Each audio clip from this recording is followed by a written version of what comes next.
Ayan, ano yung pinakang kasi lagi kayong panalo rin sa ano, sa mga pooling kasi parang ang natatandaan ko si Boss RD talaga kayo, si Papa mo, ikaw, yung loop nyo, is lagi na nanalo sa pooling at lap winner, no? Doon talaga kayo sikat talaga. Oo. Ano yung pinakang sekreto ng sa pooling? Parang ganun. Motivation lang po sa ibon. Yung ginawa natin kanina. Opo, ganun lang po. Pagalit lang po sa kanya. Ah, Tapos, ahiwalay po.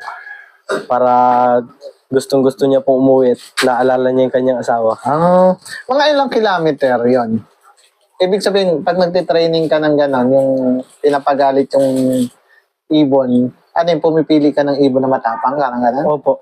Nasa biglo po muna sila lahat. Tapos, pag may nakita po ako na potential na matapang siya, nalagay po namin sa single loop.